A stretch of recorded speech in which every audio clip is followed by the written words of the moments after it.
Selamat malam Sobat Investor, berjumpa lagi dengan saya Heri Kurniawan, Wakil Pemimpin Redaksi IDX Channel TV yang akan mengulas berita-berita terpopuler yang tersaji di IDX Channel.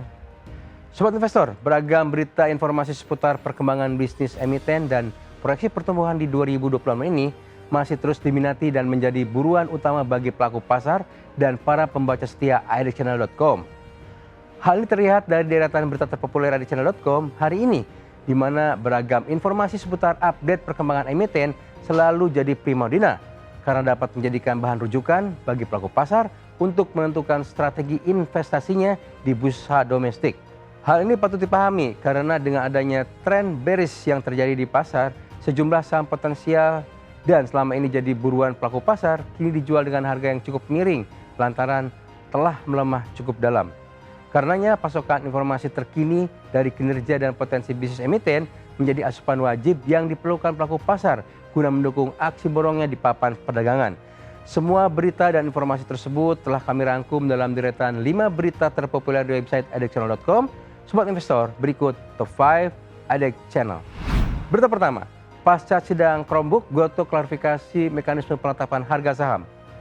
Membuka Top 5 edisi kali ini, kabar datang dari emiten sektor teknologi yaitu Gotoh, Gojek, Tokopedia Tbk yang baru saja menyampaikan klarifikasinya terkait mekanisme penetapan harga saham. Klarifikasi disampaikan sebagai respon manajemen atas kelanjutan sidang dugaan korupsi Chromebook yang melibatkan pendiri Gojek sekaligus mantan Menteri Pendidikan Kebudayaan Riset Teknologi Nadiem Makarim. Dalam sidang lanjutan tersebut, pihak Nadiem memang menghadirkan saksi dari pihak Gotoh yang memberikan tanggapannya atas sorotan publik dengan menjelaskan sejarah investasi Google, tata kelola perusahaan hingga informasi terkait kepemilikan saham Nadiem Makarim. Dalam sidang tersebut, salah satu topik yang dibahas yaitu perbedaan antara nilai nominal dan harga saham Gotoh, di mana permasalahan tersebut dijawab oleh pihak Gotoh melalui pernyataan resmi yang diberi judul Cerita Pertumbuhan Gotoh, Perjalanan Kami, Sejarah Investasi dan Tata Kelola Perusahaan. Dalam penjelasan yang disampaikan, pihak Gotoh menegaskan bahwa proses pencatatan nilai nominal saham telah sesuai dengan Undang-Undang Perseroan Terbatas yang ada dan berlaku di Indonesia, di mana sesuai dengan peraturan tersebut seluruh perseroan di Indonesia wajib mencantumkan nilai nominal saham dalam anggaran dasar perseroan. Dalam hal ini, pihak nominal lebih bersifat administratif dan menjadi pencatatan modal saham. Sementara bedanya dengan harga saham yaitu bahwa harga penawaran saham yang ditawarkan mencerminkan jumlah nominal yang berbeda dibayar oleh investor sebagaimana ditentukan lewat mekanisme penawaran dan permintaan. Artinya, harga penawaran merupakan cerminan dari hasil kesepakatan antara perusahaan dan investor dengan mempertimbangkan prospek bisnis, kondisi pasar, dan sentimen yang ada di industri. Selanjutnya kita beralih ke berita kedua, 10 saham top gainer perdagangan Senin 2 Maret 2026, sektor energi dan emas bersinar. Dalam artikel ini dijelaskan 10 saham yang masuk dalam deretan top gainer pada perdagangan Senin 2 Maret 2026 lalu, di mana sektor energi dan emas seolah mendapat panggungnya dan menjadi buruan pelaku pasar. Terimbas oleh perang antara Amerika Serikat dan Iran yang membuat harga minyak naik, saham PT Medco Energi Internasional Tbk atau MEDC memimpin top value dengan nilai transaksi sebesar 1,78 triliun rupiah. Sedangkan di posisi kedua ada PT Bakri Brothers Tbk atau BNBR dengan transaksi senilai 1,66 triliun rupiah dan disusul oleh PT Bumi Resources Tbk atau Bumi dengan nilai transaksi mencapai 1,34 triliun rupiah.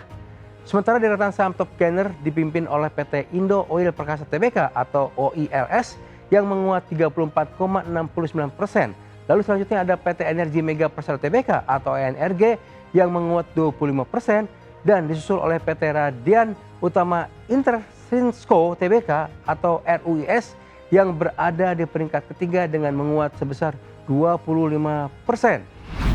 Berikutnya berita ketiga, GTSI anggap kondisi Selat Hormuz yang dikepung konflik AS Israel melawan Iran sebagai sebuah peluang.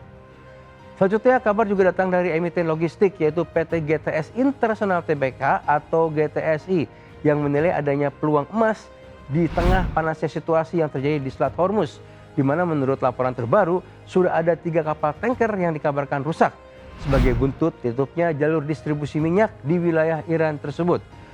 Berdasarkan informasi terbaru, risiko pelayaran komersial melonjak drastis dalam hitungan jam, di mana ada lebih dari 200 kapal, termasuk tanker minyak dan LNG, yang terpaksa menepi di sekitaran perairan Selat Hormuz demi alasan keamanan. Dengan kondisi demikian, pihak GTSI meyakini bahwa permintaan sewa kapal bakal melonjak tinggi, yang kemudian disusul oleh potensi lonjakan harga sewa, sehingga dapat dimanfaatkan oleh perseroan secara maksimal dengan rencana penambahan armada yang dimiliki.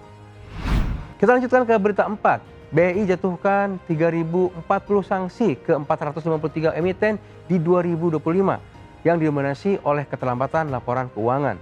Kali ini kabar datang dari PT Bursa Efek Indonesia atau BEI yang secara akumulatif telah menjatuhkan 3.040 sanksi ke 453 emiten di 2025 yang didominasi keterlambatan laporan keuangan. Berdasarkan data rekapitulasi tahunan Senin 2 Maret 2026, secara spesifik dapat diketahui bahwa sanksi terkait laporan keuangan pada 2025 mencapai 1.223 kasus, naik 2% dibanding jumlah sanksi sejenis pada tahun sebelumnya. Sebaliknya, terdapat tren penurunan jumlah sanksi pada kategori lain seperti pemenuhan kewajiban free float, laporan bulanan register efek, serta keterbukaan informasi terkait public expose tahunan. Selain aspek administratif, BI juga memberikan sanksi pada kategori lain-lain yang mencakup kelalaian pembayaran biaya pencatatan tahunan, laporan kesiapan dana jatuh tempo obligasi atau sukuk, hingga kesalahan penyajian informasi dalam laporan keuangan. Terakhir, berita kelima, right issue RMKO siap terbitkan maksimal 512 juta saham baru.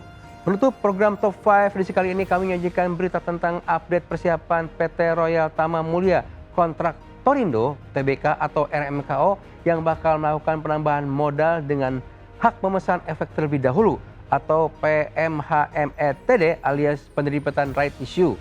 Lewat aksi korporasi tersebut, emiten sektor jasa konstruksi pertambangan itu bakal menerbitkan sebanyak-banyaknya 512 juta saham baru dengan potensi penurunan kepemilikan atau dilusi, yaitu mencapai 29,06%. Pelaksanaan right issue kali ini disebut untuk memperkuat struktur permodalan perseroan, di mana dana hasil right issue akan dipakai untuk mendukung kebutuhan modal kerja dan pengembangan usaha. Demikian Top 5 Channel edisi kali ini, saya Heri Kurniawan pamit undur diri.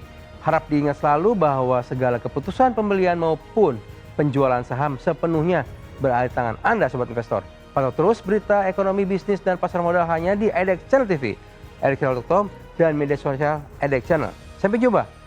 Jangan lupa selalu bahagia.